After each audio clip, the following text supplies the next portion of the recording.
My name is Sylvia Lockwood, and I'm 67 years old. That's not old, not really. I can still walk 3 miles without getting winded. I can thread a needle without my reading glasses if the light is good. I remember phone numbers from 40 years ago and the exact recipe for my mother's apple pie, written on a grease-stained index card I've kept in my kitchen drawer since 1982. But on this January morning, standing in a bedroom barely large enough for a twin bed and a dresser, looking out a window that faces a neighbor's laundry line and a chain-link fence, I feel ancient. This isn't my room. This isn't my house. And somewhere, 3 miles away in Willow Creek, my real home sits empty.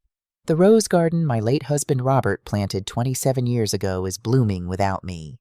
The wicker rocking chair he bought on our anniversary trip to Santa Fe sits on the porch, probably gathering dust. The terracotta curtains I spent an entire winter embroidering hang in windows I can't see from here. I made a choice 6 weeks ago, or at least I thought I did.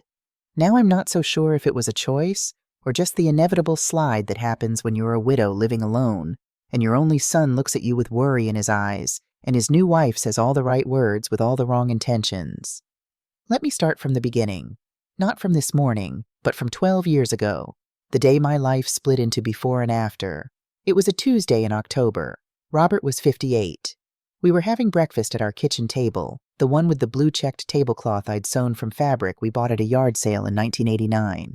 He liked his coffee black with just a hint of cinnamon, a trick he'd learned from his grandmother. I was 55, still running my little supply shop across from Willow Creek High School, still thinking we had decades ahead of us. The newspaper was spread between us. He was complaining about property taxes, which he did every October like clockwork. I was eating toast with strawberry jam, the kind I'd made the previous summer from berries we picked at the Henderson farm. "Sylvie," he said. He was the only person who ever called me that. "Remind me to check the gutters this weekend. I think there's a blockage on the north side." Those were the last normal words he said to me. He dropped the newspaper. His hand went to his chest. His eyes met mine with this look. Surprise, I think. Like he couldn't quite believe what was happening. He tried to say something, his mouth opened, and then he just collapsed forward into his coffee cup. I knew immediately. Somehow, before my mind could catch up, my body knew. I was around the table, catching him before his head hit the edge, screaming for someone to call 911, even though we lived alone on a quiet street where no one could hear. Massive heart attack. That's what Dr. Patterson said at the hospital. He didn't suffer, Mrs. Lockwood. It was instant. As if that helps. As if painless death somehow makes the grief lighter. The funeral was on a Friday. 237 people came. Robert had been a fixture at Henderson's Hardware for 33 years. Not just an employee, but someone people trusted with their broken sprinklers and their stuck windows and their questions about whether to use pine or oak for a backyard deck. Everyone said the same things. He was a good man. Such a loss. Let us know if you need anything. By Saturday, they were all gone, and I was alone in a 3-bedroom house that suddenly felt cavernous. People expected me to fall apart. My sister Diane flew in from Portland and stayed for 2 weeks, watching me like I was a vase about to tip off a shelf. My neighbor Beverly Thompson, who'd lived 3 doors down for 20 years, brought casseroles every other day and sat with me even when I didn't want company. But I didn't fall apart. Not the way they expected. I got up every morning at 6. I made my coffee, black, no cinnamon, because I couldn't bear to smell what Robert's coffee smelled like. I went to my supply shop at 7 and opened at 7:30. I sold notebooks and pens and made copies of permission slips and PTA flyers. I smiled at the high school kids who came in for last-minute poster board. I asked about their classes and their sports teams and their college applications. At 8 at night, I locked up. I drove home. I made myself dinner, usually something simple, often just scrambled eggs or a can of soup. I sat in Robert's wicker rocking chair on the back porch and looked at his rose garden. And then I cried. Every single night for 5 years, I sat in that chair and cried until my chest ached and my eyes were swollen. But during the day, I was fine, productive, functional, strong. That's what everyone said. Sylvia's so strong. What they meant was, Sylvia doesn't need our help anymore. I kept the shop running for 5 years after Robert died. It wasn't much, $30,000 a year after expenses, but it was mine. I knew every regular customer by name. I knew which teachers liked the yellow legal pads versus the white ones. I knew which students were struggling at home because they'd come in asking to make just one free copy of their essay because their printer was broken. I closed the shop 3 years ago when I turned 64. Not because I had to, but because the building owner wanted to renovate and triple my rent. I could have fought it. I could have moved locations. But I was tired. My knees hurt from standing all day. My back ached from lifting boxes of paper. And honestly, coming home to that empty house was getting harder, not easier. So I sold my inventory, gave my regulars my cell phone number in case they needed anything, and retired. That's when the silence really moved in. My son Jordan is 35. He's my only child. We tried for more, but after 2 miscarriages, we decided to pour everything we had into raising him right. He's a good man, responsible, smart, works in logistics for a company that ships industrial equipment across the Midwest. He's been in Chicago for the past 8 years, climbing the corporate ladder the way Robert and I never cared to. He visited every other week when I was working. After I retired, the visits became monthly, then every 6 weeks. Not because he didn't care, I know he did, but because he was busy. That's what happens. Children grow up. They build their own lives. It's natural. It's right. But it's also lonely. 3 years ago, he called me on a Sunday evening, and his voice had that particular lightness that can only mean one thing. "Mom, I met someone. Her name was Clara Thorne, 32 years old. Worked in insurance, commercial property, the kind that required understanding complex policies and negotiating with difficult clients. Smart," Jordan said. "Independent, beautiful, funny. I think she might be the one, Mom." I hadn't heard him sound that happy since he was 8 years old, and Robert took him to his first Cubs game. They'd been dating for 3 months when he brought her to meet me. It was a Sunday afternoon in late March. I spent the entire morning cleaning the house. Not that it was dirty, but I wanted everything perfect. I baked pecan cookies from scratch, Robert's favorite. I set out the good china, the kind we only used for Christmas and Easter. The doorbell rang at 2 o'clock exactly. Clara was stunning. That was my first thought. Tall, maybe 5'8", with straight black hair that fell to her shoulders, perfect makeup, and a pale blue dress that probably cost more than my entire month's grocery budget. She smiled with very white, very straight teeth.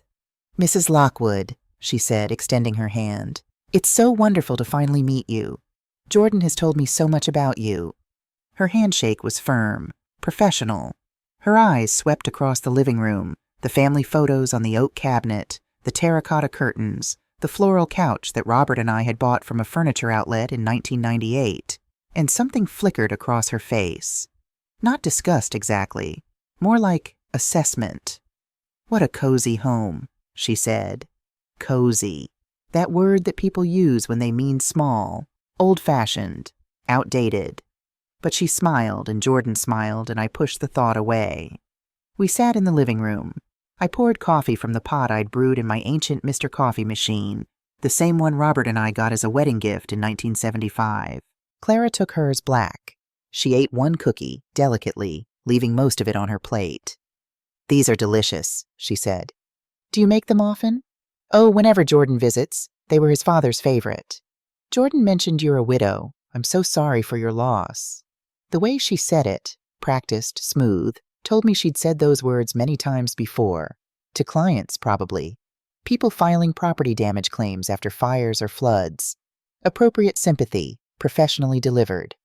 "Thank you. It's been 12 years. You learn to live with it." Clara glanced at the photos on the wall.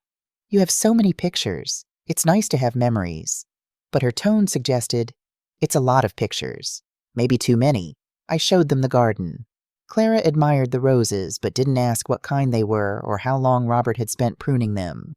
She checked her phone twice in 30 minutes. When they left, she hugged me, a brief formal hug that smelled like expensive perfume, and said, "We'll have to do this again soon." After they drove away, I stood on my porch and felt something I couldn't quite name. Not dislike, not exactly, just unease. But Jordan was happy. That's what mattered. They got married 15 months later in a ceremony at a botanical garden downtown, Clara's choice. She wanted minimalist everything. White folding chairs, no flowers except 3 arrangements of white orchids, a cellist playing Bach, 60 guests, mostly Clara's colleagues and friends. Small and elegant, she told me when I asked if I could help plan. We're keeping it simple. I wore a navy dress I'd bought specifically for the occasion. I sat in the front row and watched my son marry this woman who seemed so different from anyone I'd ever imagined him with. When they kissed, I clapped along with everyone else. When they posed for photos, I smiled. At the reception, Clara's mother Diane, not my sister Diane, a different one, told me how lucky Jordan was. Clara could have married anyone. She had other options, you know, but she chose Jordan because he's stable, reliable. Those qualities matter as you get older. As you get older, as if Jordan were 50, not 33, as if reliability were a consolation prize. For the first year, they lived in a rented condo downtown. Jordan called every week. They visited once every 6 weeks, usually just for an afternoon. Clara always looked slightly uncomfortable in my house, perched on the edge of the couch like she was visiting a museum where you weren't supposed to touch anything. Then, 18 months into their marriage, Clara called me. "Sylvia," she said. She'd never called me Mrs. Lockwood after the wedding, always Sylvia, which felt simultaneously intimate and distancing. "I need to talk to you about something important. Can I come by?" She arrived alone on a Tuesday afternoon. She sat in my living room, in the same spot she'd sat the first time I met her, and took both my hands in hers. "Sylvia, I'm worried about you." "Worried? Why?" "You're living here all alone. This is a big house. What if you fell? What if something happened and no one was here to help?" "I'm 67, Clara. I'm not elderly." "Of course not. But accidents happen. And honestly, Jordan worries. He's in Chicago so often for work. He feels guilty that he can't be here more." This was news to me. Jordan had never mentioned guilt. "We've been talking," Clara continued. "Jordan and I, about the future, about family, and we want you to come live with us." The room went very still. Outside, I could hear Mrs. Henderson's wind chimes tinkling in the breeze. "Live with you?" "Yes, we have the space. You'd have your own room, of course, and you wouldn't be alone anymore. We could take care of you. It would give Jordan so much peace of mind." Take care of you, as if I were incapable, as if I hadn't been taking care of myself, and Jordan and Robert before his death, for decades. "I appreciate the offer, but I'm fine here. This is my home." Clara's smile never wavered, but her grip on my hands tightened slightly. "I know it's your home, but Sylvia, be honest with yourself. How long can you maintain this house alone? The yard work, the repairs, the upkeep? Wouldn't it be easier to let us help?" "I can hire someone for the yard work." "Of course you can, but why pay for help when you could have family?" Family, the word she wielded like a key to a lock she was sure she could open. Over the next 3 weeks, Clara called me 5 times. She sent me articles about elderly people who'd fallen and couldn't reach their phones. She mentioned a woman in her office whose mother had a stroke alone and wasn't found for 2 days. She never directly said you could die alone in this house, but the implication was there, hovering in every conversation. And Jordan, sweet, well-meaning Jordan, reinforced it. "Mom, we just want you to be safe. That's all this is about." I held out for 2 months, but the truth is, I was lonely. The house was too quiet. The evenings were too long, and the idea of being near Jordan, of being part of a family again, was seductive. I said yes, the biggest mistake of my life. The moving truck arrived on a gray Saturday in early December.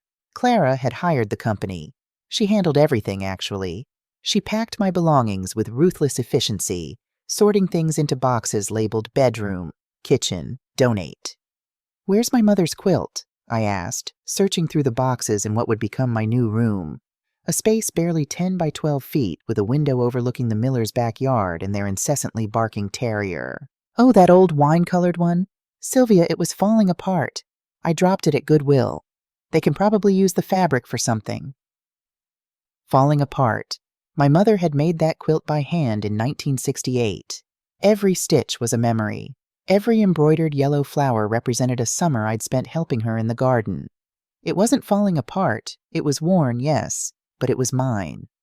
"You should have asked me first." Clara's smile was patient, almost pitying. "Sylvia, moving is the perfect time to let go of things that weigh us down. Fresh starts, right? Besides, we don't have room for everything. The aesthetic here is more minimalist." Aesthetic, as if my life's possessions were decor choices. I wanted to argue. I wanted to demand she drive back to Goodwill and retrieve my mother's quilt. But Jordan was carrying in my bed frame, and he looked so hopeful, so relieved to have his mother safe, that I swallowed my anger and smiled. You're right. Fresh starts. The first lie I told. The first piece of myself I surrendered. For the first 2 weeks, Clara maintained the performance. She made me tea in the mornings. She asked if I needed anything. She showed me where everything was in the kitchen, her kitchen, as I was already learning to think of it. The coffee maker is temperamental, she explained. You have to press the button twice, and we keep the mugs on this shelf, not that one. We. As if I were a visitor learning the house rules, not family making a home together. Jordan left for Chicago that first Monday. He'd be gone until Thursday, a project that needed on-site supervision. He kissed Clara goodbye, hugged me tight, and said, "Take care of each other, okay?" The door closed behind him. The house went quiet, and Clara's smile faded like watercolors in rain. Sylvia, we should establish some ground rules, just so we're all on the same page. Ground rules, not house rhythms or family agreements. Ground rules like I was a tenant or an employee. She pulled out a piece of paper, already printed I noticed, which meant she'd prepared this before I'd even moved in, and placed it on the kitchen counter. Household responsibilities, Mrs. Sylvia Lockwood. 6:30 a.m., begin coffee preparation. 7 a.m., breakfast ready. Options, eggs, oatmeal, or toast with fruit. 8 a.m., clear breakfast dishes. 9 a.m., laundry, whites on Monday, colors on Tuesday, etc. 10 a.m., general tidying, living room, bathrooms. 12 p.m., lunch for yourself. 2 p.m., light grocery shopping or meal prep for dinner. 5:30 p.m., begin dinner preparation. 7 p.m., dinner served. 8 p.m., kitchen cleanup. I stared at the list. This is quite detailed. Jordan and I both work full-time, Sylvia. We're providing you with housing, food, everything you need. It's only fair that you contribute where you can. You understand, right? Fair. Contribute. The words were reasonable, but the tone wasn't.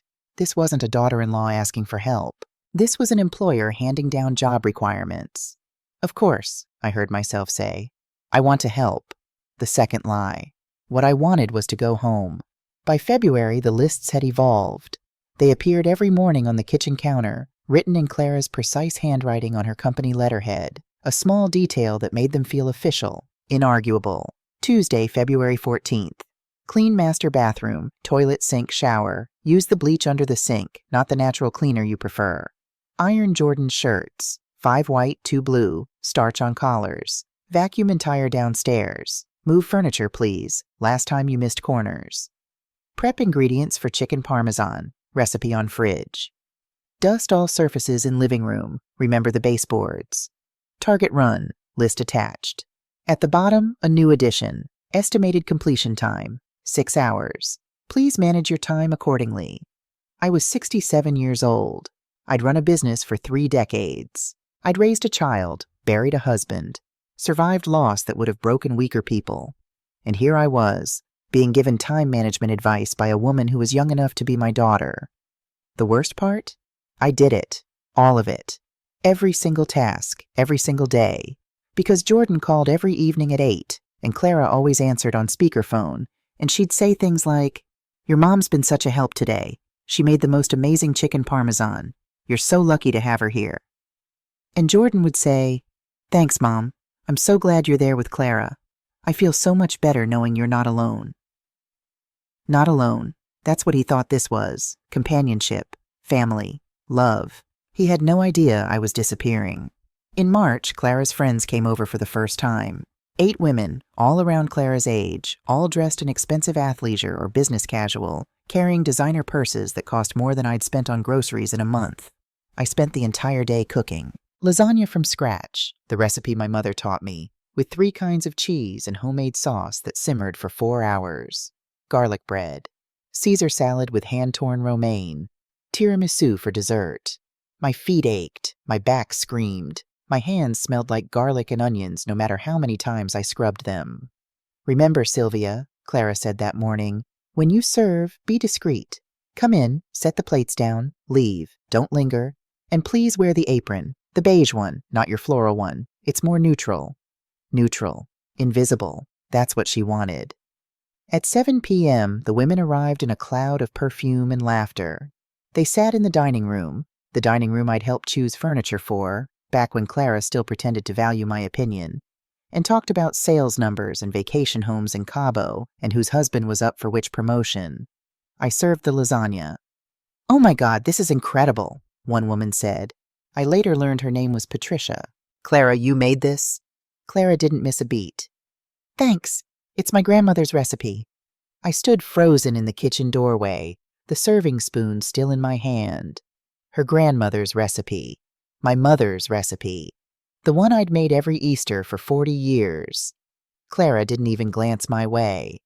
I went back to the kitchen. I washed dishes with shaking hands.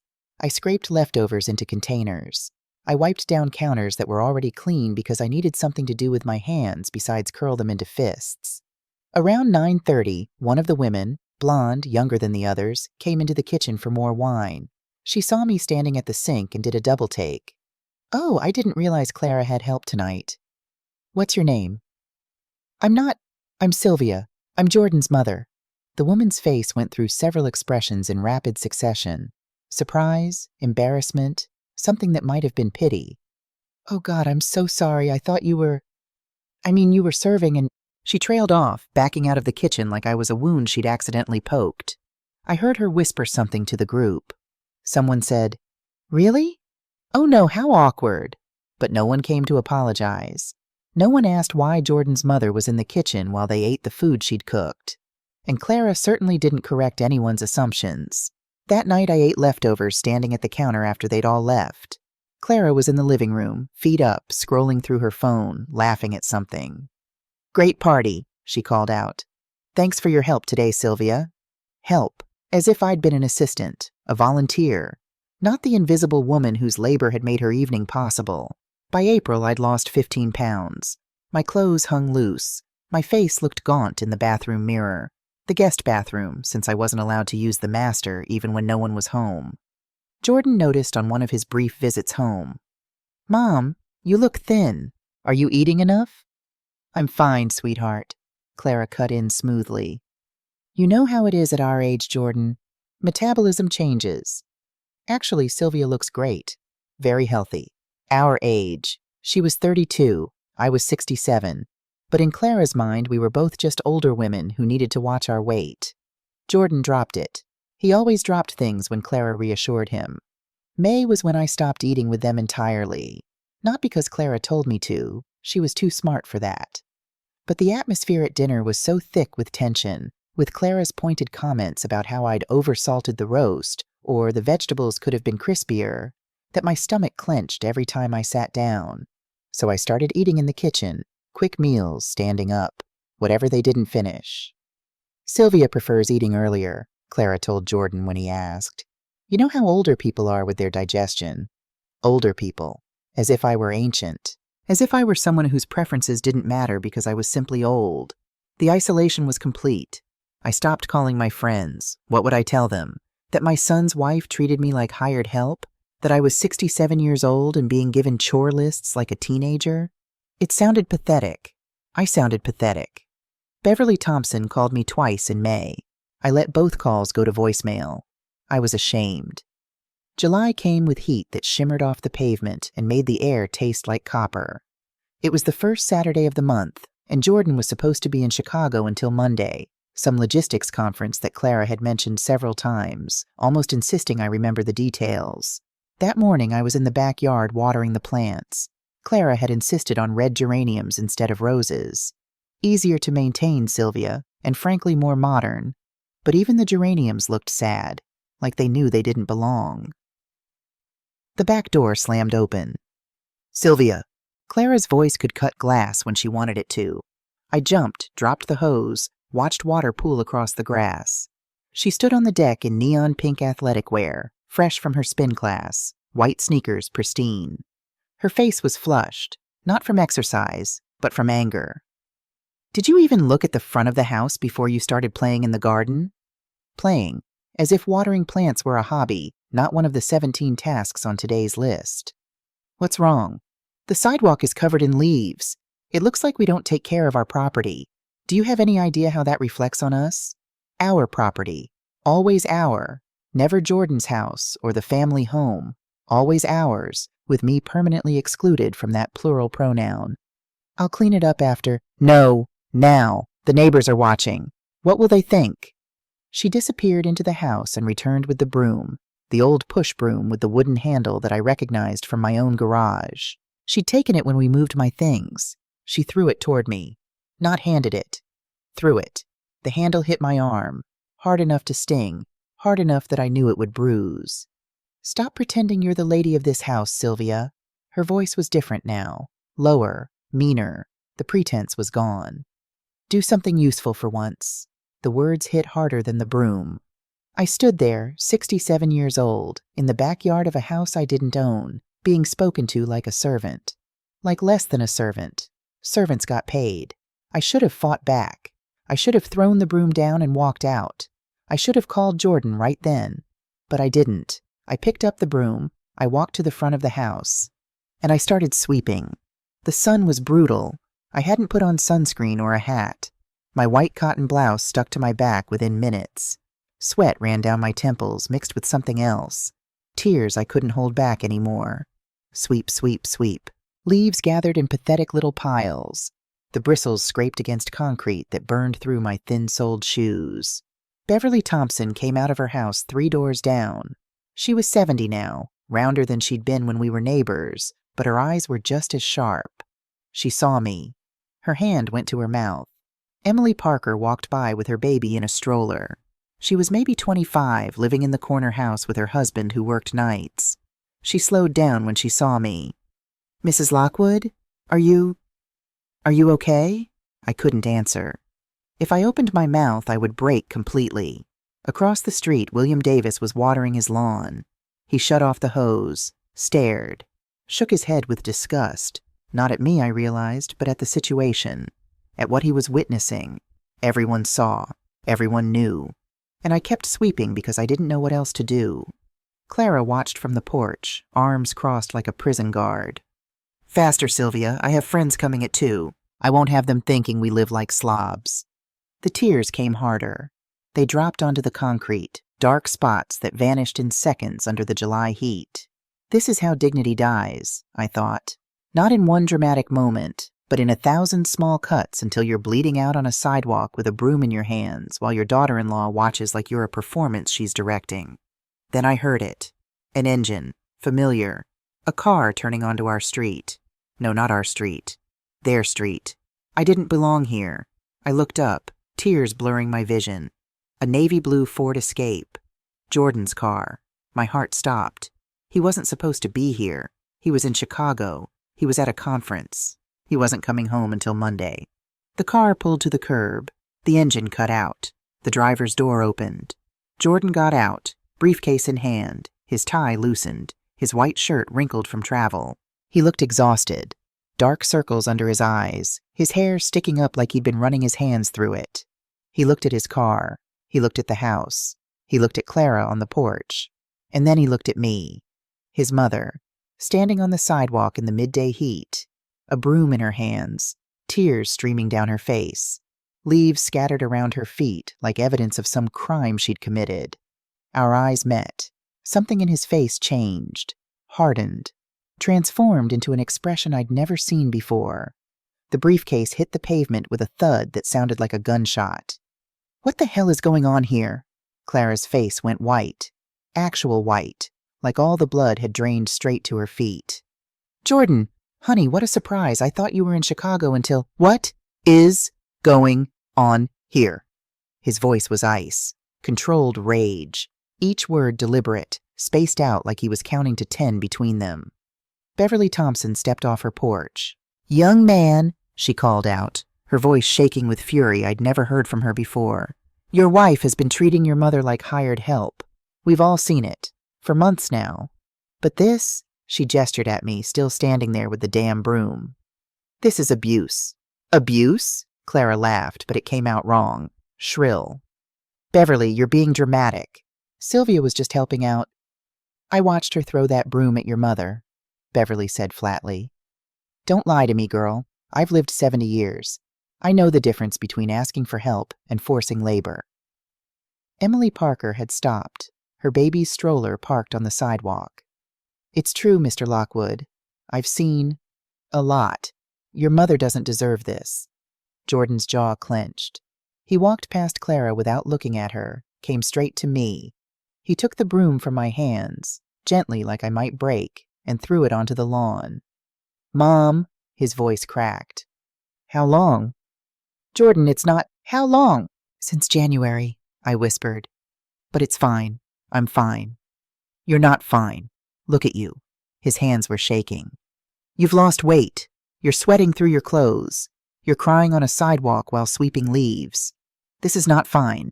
He turned to Clara. The look on his face. I'd seen that look once before when he was 15 and caught a boy bullying a smaller kid at school. Cold, absolute judgment. Inside, now. The living room had never felt smaller.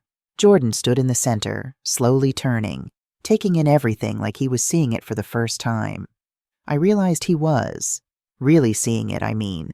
The gray walls where family photos used to hang.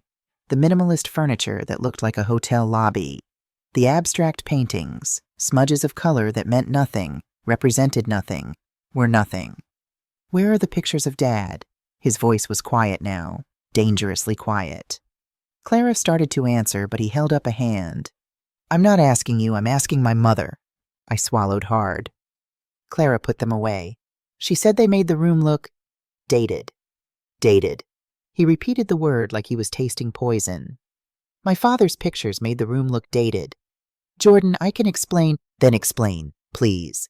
Explain why my mother's entire life has been erased from this house. Explain why the neighbors are telling me you've been treating her like a servant. Explain why I just watched you throw a broom at a 67-year-old woman and bark orders while she cried. She's exaggerating. Your mother is very sensitive, you know that. I ask her to help with a few simple tasks. Tasks? You have her on a schedule. I pulled today's list from my pocket. I always kept them, some part of me knowing I'd need proof eventually. I handed it to Jordan. He read it. His hands started shaking. This is 9 hours of work, Clara. 9 hours for a woman who's supposed to be retired, who's supposed to be family. She lives here rent-free. She eats our food. It's only reasonable that she... Rent-free? Jordan's voice exploded through the room. This is my mother. She raised me alone after Dad died. She ran a business. She's not some freeloader who needs to earn her keep.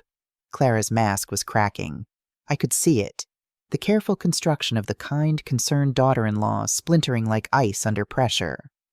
Your mother chose to come here, she said, and now her voice was different too, harder. She sold her house. I didn't sell my house. Both of them turned to me. I didn't sell it, I repeated, stronger this time. I kept it. Clara said we might want it for later, for Jordan and her. But it's still mine. I still own 347 Magnolia Drive. Something flickered in Jordan's eyes. You kept the house? Yes. I've been paying the utilities from my savings. I thought maybe someday I'd go back. Or you might want it. Or... My voice trailed off. How pathetic it sounded. Jordan pulled out his phone. His fingers moved quickly across the screen. I need to show you something, Mom. Something I found out 2 weeks ago. 2 weeks? Clara's voice pitched higher. What do you mean 2 weeks? He ignored her. He pulled up photos on his phone. My vision was still blurry from tears, so it took me a moment to understand what I was seeing. Clara. In a restaurant, holding hands with a man I didn't recognize. Dark hair, expensive suit, salesman's smile. Clara. In a parking garage, kissing that same man. Clara. Going into a hotel, that man's hand on the small of her back. The room tilted. I sat down hard on the couch. Her name's not the only one on these accounts your money's been disappearing from, Mom.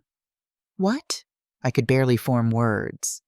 $3,500. Every month for the past 3 months. Transferred from your savings account, the one you gave Clara access to so she could help with bills, to an LLC called CT Holdings. He swiped to another screen. Bank statements. My bank statements. That LLC is registered to Clara Thorne and Thomas Wade. He held up the phone, showing the photo of Clara kissing the stranger. "This is Thomas Wade." "Jordan, I can explain. Is there an explanation that makes stealing from my mother acceptable? Because I'd love to hear it." "I wasn't stealing. I was borrowing. I was going to pay it back." "When? After you'd drained her accounts? After you'd taken everything she had?" Clara's carefully constructed facade shattered completely. "You don't understand. Thomas, he's not what you think. I don't love him. I made a mistake and he's been—" She stopped, caught herself, but too late. "He's been what?" Jordan's voice went quiet again. "Blackmailing you?" Clara's silence was answer enough. I stood up slowly. Everything hurt. My feet, my back, my heart, most of all. But I was done being invisible, done being silent. "I need to talk to her," I said. "Alone."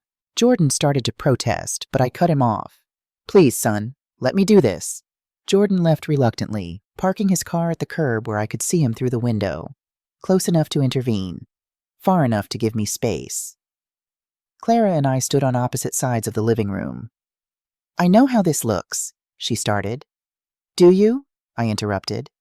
"Because it looks like you married my son, moved me in under false pretenses, worked me like hired help, stole my money, and had an affair. So please, tell me how it looks from where you're standing."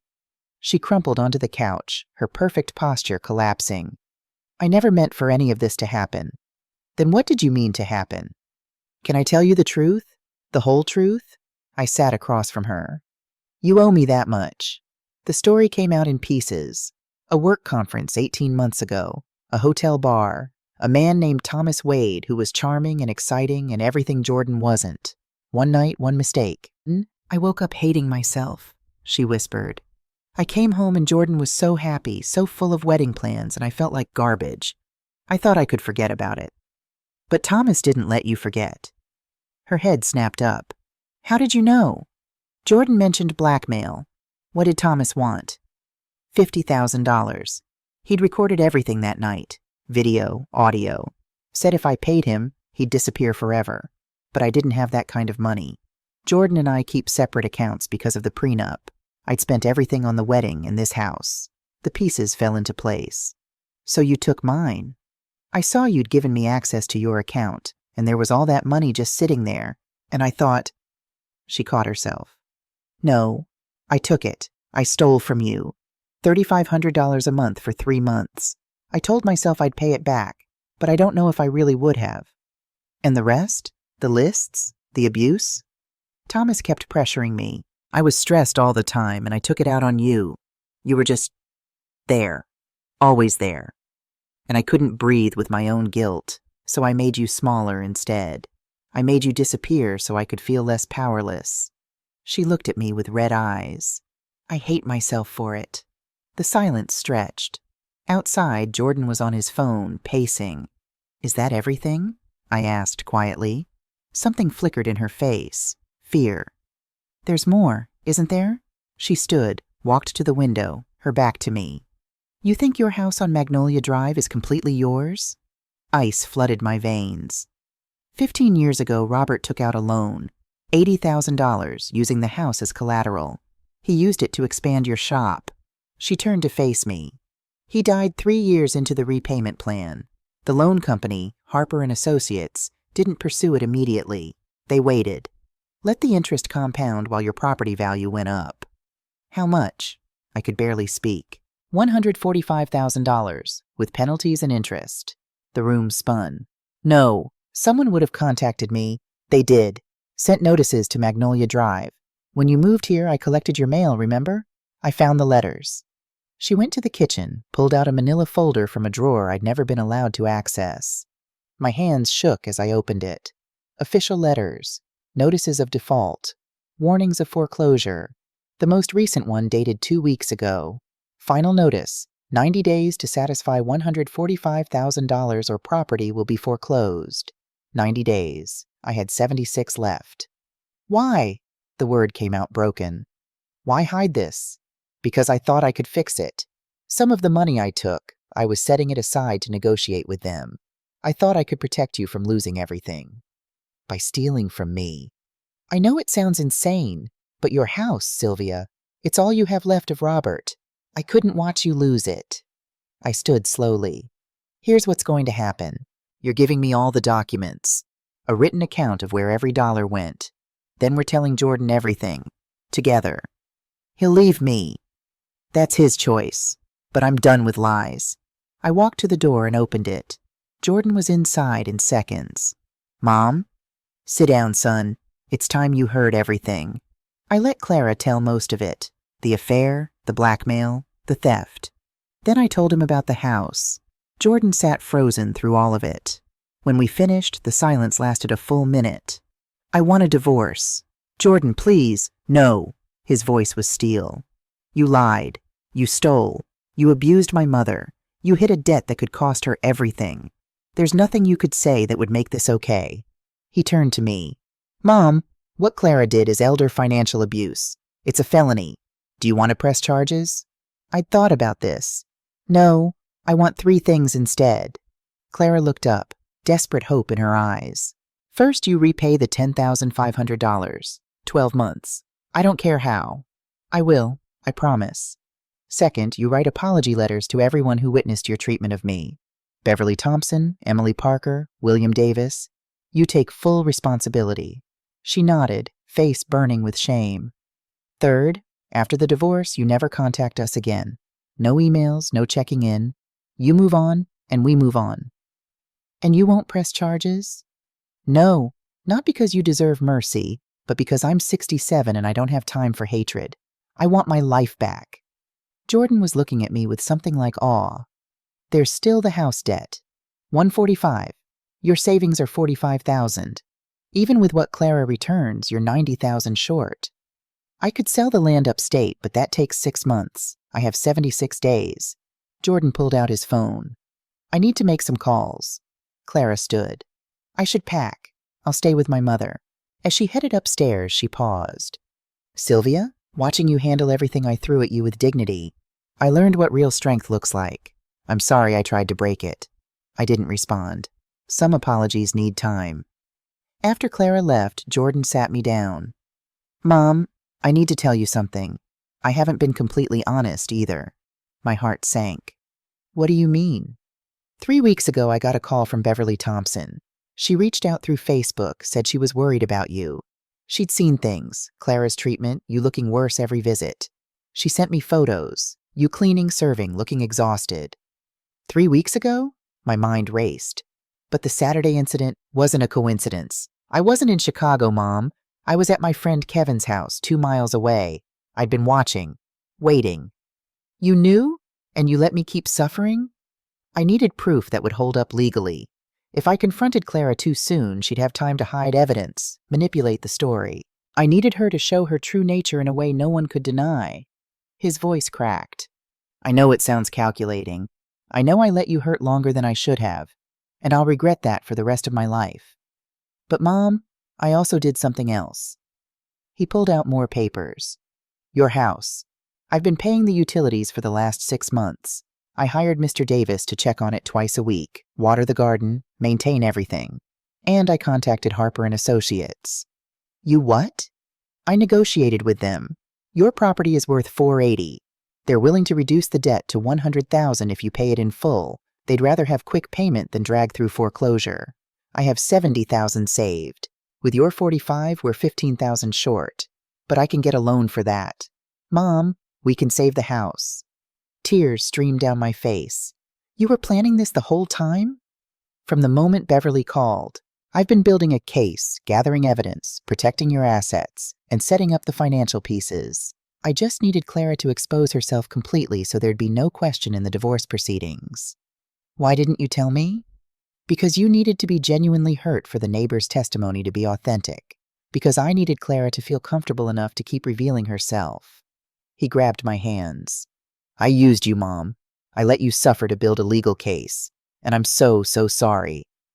I looked at my son, this man who'd planned everything like a chess game, who'd sacrificed his mother's comfort for legal strategy, who'd spent his savings to protect her home.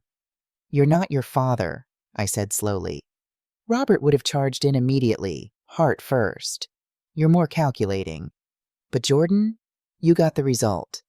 And you never stopped protecting me, even when I didn't know it. Can you forgive me? There's nothing to forgive. You did what you had to do. Now let's go home. December arrived cold and clear. I sat in the wicker rocking chair on my porch at 347 Magnolia Drive, wrapped in a new quilt Beverly had made me, watching the rose garden bloom its last flowers before winter. The house was mine, completely, legally, forever mine. Jordan's money and mine had paid off Harper and Associates in full. Mr. Bennett, our lawyer, had set up a trust ensuring no one could ever challenge my ownership again. Clara had paid back $6,000 of the $10,500 she owed, on schedule, every month. She'd sent the apology letters. She'd moved to Arizona to stay with her sister, starting over. Jordan's divorce had been finalized in October. Quick, clean, exactly as the prenup specified. Thomas Wade? Jordan had anonymously sent evidence of the blackmail to the police. Thomas was arrested on extortion charges. He took a plea deal, 3 years, eligible for parole in 18 months. But the real change wasn't in the legal victories. It was in the living room behind me, where 6 women from the neighborhood were gathered around my dining table, learning to embroider. We called ourselves the Silver Threads, all over 60, all with stories of survival. We sold our work at the farmer's market, made maybe $300 a month between us. It wasn't about the money. It was about purpose, community, being seen. Jordan lived 15 minutes away now in a modest apartment. He came for dinner every Sunday. He was in therapy, learning to trust again. Last week, he'd mentioned a woman he'd met at a coffee shop. They'd talked for 2 hours. He wasn't ready for anything serious, but he was open to possibilities. Beverly called from inside. "Sylvia, the pot roast is ready." I stood slowly, my knees still ached, probably always would, and walked into my house. My walls, my memories, my life. That evening, after everyone had left and Jordan had hugged me goodbye, I sat in Robert's chair and looked at the photograph on the mantel. Robert and me, young and smiling, 30 years ago. "I made it back," I whispered to his image. "It took a while, but I made it home." Outside, the last light faded from the rose garden. Tomorrow, I'd prune them for winter. Tomorrow, I'd start a new embroidery project, something with yellow flowers like my mother's quilt. Tomorrow, I'd wake up in my own bed, in my own house, surrounded by my own memories.